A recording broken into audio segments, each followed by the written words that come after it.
Assalamualaikum warahmatullahi wabarakatuh. Kembali sama Sudarayana. Di tadi ya, abdi sareng rerencangan bade wawancara salah sahiji pengusaha sepatu anu zaman ayeuna teh keur tren pisan di kalangan anak muda. Sa terasa data, pangga nun tabun alga pagiginaw ya. Basta pun sa mayroon na sa kanila. Basta po tayo sa lahat ya. Wastapun arka Muhammad Haikal, wastapun ini dia nama hari itu. Sa terasa data, apa ang na gamang ya. Kunoon na ta significant maknas na. Pwede diyo sana. Kung paminan ni Bapak, Nami pribado sedikit aja. Bapak. Bapak. Mohon. Saha nu nggaran nu nyakitakeun merek ya. Nih, merek dirangkai atas dasar diri sendiri pribadi. Merek Regen yang kami ciptakan didasari dari tren yang ada, diawali dari kita bergelut bisnis secara. Nah, dari situ kita berkembang, kita tap in dengan para pengelola usaha lokal di Subaduyut, baru kita ciptakan brand Regen ini yang nama Regen ini sejak dilahirkan sejak 2015 akhir kurang lebih, yang bisa berkembang mengikuti tren sampai zaman sekarang. Pak, lanjut ya Pak, tahun anu jadi inspirasi Bapak nalika ngambil usaha sepatu ieu. Oke. Sebelum buat merek sendiri yang tadi dijelaskan, kita bergerak di industri reseller yang dimana kita menjual segala macam produk di industri fashion, tapi kita lihat dari sisi pertumbuhan zaman sama peluang yang lebih besar itu ada di sepatu. Kenapa di sepatu ataupun sandal? Kita harus memikirkan dari sisi profitable si perusahaan. Nah, maka dari itu kita hitung-hitung yang profitable itu ada di alas kaki, yaitu di sepatu dan sandal. Kiraha Bapak ngamimitian usaha Jadi usaha Siktel dan Dami sejak dilahirkan 2013-2014 dan launching itu 2015. Kayak tempat alamat toko sepatuna di mana lo? Untuk posisi di toko offline, kita belum ada karena kita basisnya itu hanya di online aja. Jadi karena tidak punya di bidang offline, kita besarnya itu hanya di bidang online aja. Yang dimana kenapa offline itu enggak ada? Karena costnya itu semakin tinggi. Kami tempat produksi sepatu di mana Pak? Produksi sepatu itu workshop kita ada di Cibaduyut, di Sanpai Industri Sepatu lah ya di Bandung. Udah pada tahu lah. Kunaon Bapak nih usaha sepatu Bapak usaha sadeu.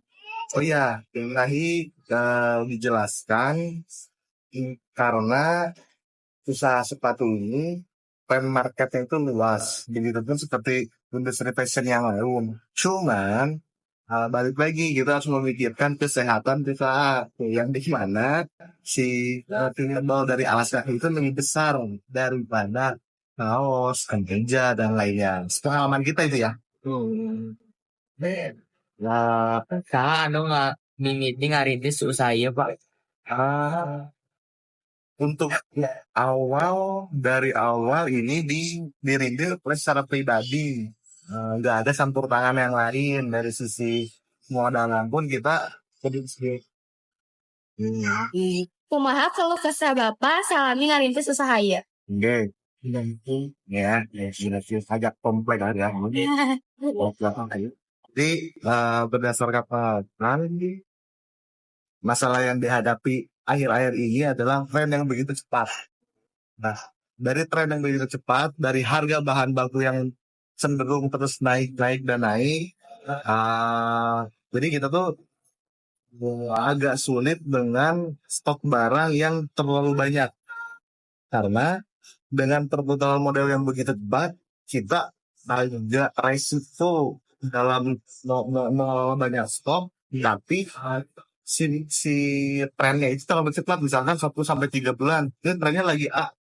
Ketika kita stok barang A ini dari kuartal 2 itu udah beda lagi. Nah, disitulah agak terkenal. Kalau dari dulu itu bisa waktunya si desain itu tuh bisa lama, 1 tahun, 2 tahun, 3 tahun, bahkan 5 tahun juga ada. Jadi agak-agak susah di sisi apa ya bahasanya. Kita udah tren di misalkan sampai sekarang sepatu sneakers gitu ya. Di sneakers itu agak sulit untuk menciptakan satu model yang bisa umurnya panjang. Nah, kayak gitu lah kurang lebih. Itu yang inti ya.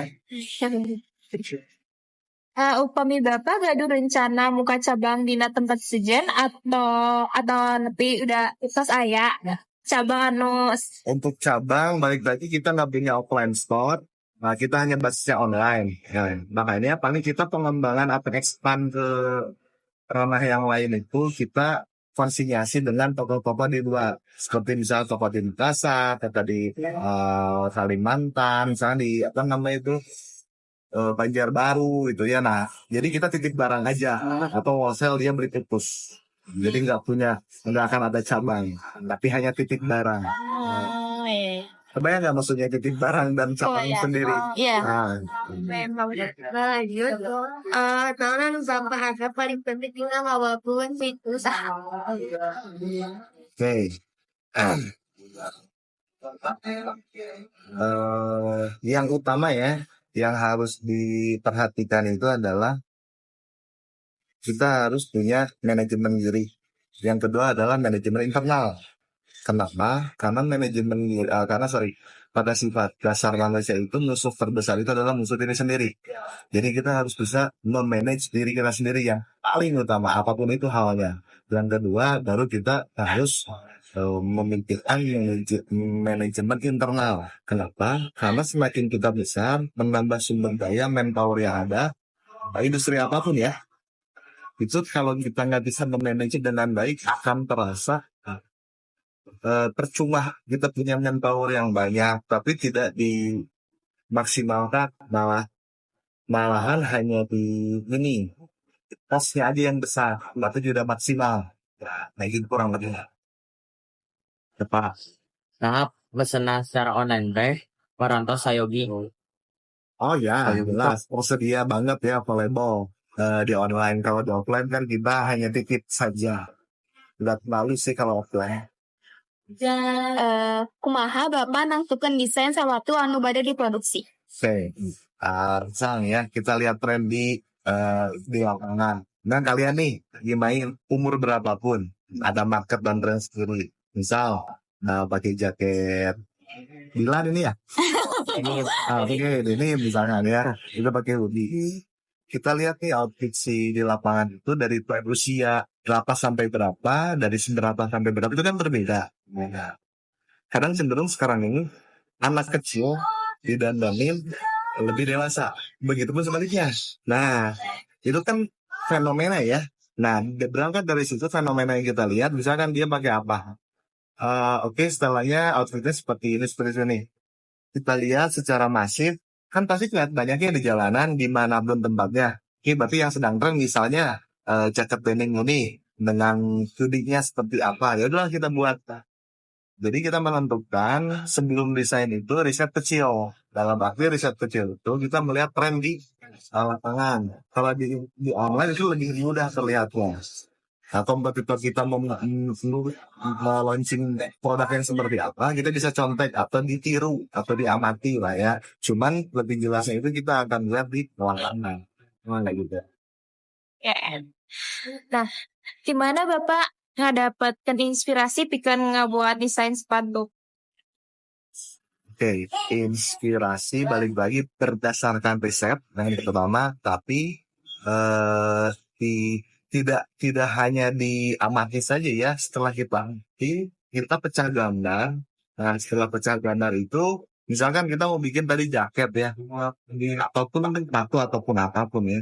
Nah, dari capture gambar yang sudah kita dan kita gambar ulang di placement lah dengan aset-aset kita. Aset itu aku maksudnya aset label, aset intangible, visual. Nah, nanti kita placement di situ cocok enggaknya. Nanti setelah banyak, nah kita baru tentukan dan diskusi lagi, dapetin ada desain produk di situ, ada orang kreatifnya di situ, ada orang foto video, ada orang grafisnya di situ, dan lain sebagainya.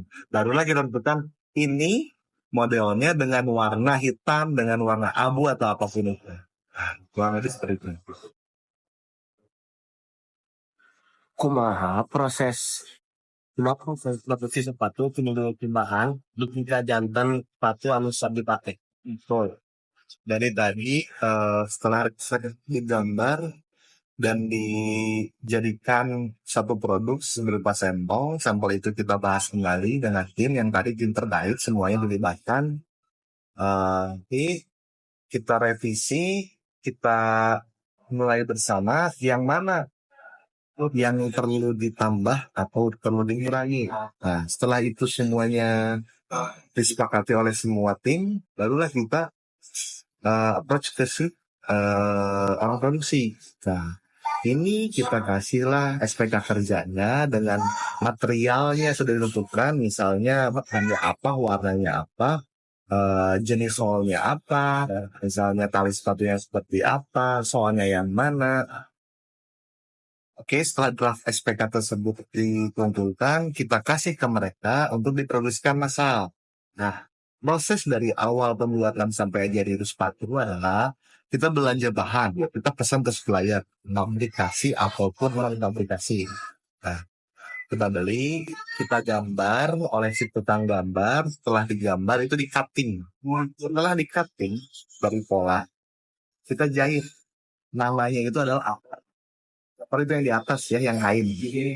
Setelah dijahit terus sudah jadi, kita assembling, kita cetak dari si namanya itu adalah cetakan namanya sumas. Setelah itu dicetak, ditarik, dan setelah itu kita pasang song. Setelah kita pasang song, disuku, barulah kita cabut si suas tersebut, baru kita finishing, baru kita package, baru kita sebabkan kirimkan ke si gudang. Itu kurang lebihnya. Satu acara wawancara selesai, beli bapak ya pesan nombor disampaikan ke anak muda zaman sekarang sebagai inspirasi. Oke. Pertanyaan terakhir mungkinnya ini, maaf Pak Guru, Bu Guru, saya kurang fasih berbahasa Sunda, jadi mohon dimaklumi anak-anaknya. Jadi gini, pesan untuk remaja sekarang dengan fenomena yang ada usia berapapun ya, yang pasti di usia SD, SMP, SMA,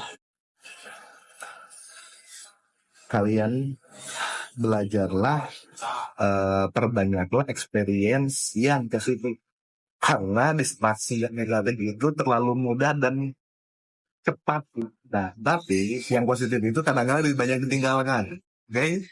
Nah, jadi kalian cari experience di situ yang positif. Karena apa? Karena ketika diterjun di industri, apapun industrinya, itu kalian akan gelagapan kalau tidak punya skill.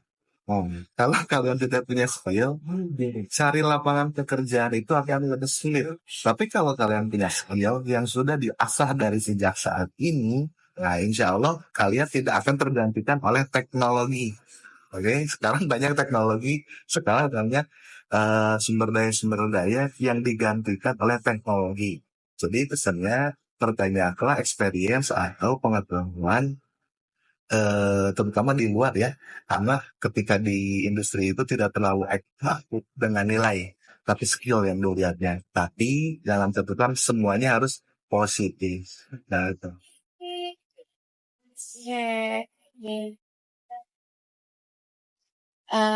Segitu aja bapak, hatur nuhun pisan terus halangkeun waktasna. Hatur nuhun. Oh, banyak. Iya ya, aya ya. Enggak tahu tuh sama. Bang, bapak enggak banyak. Iya, makasih ya.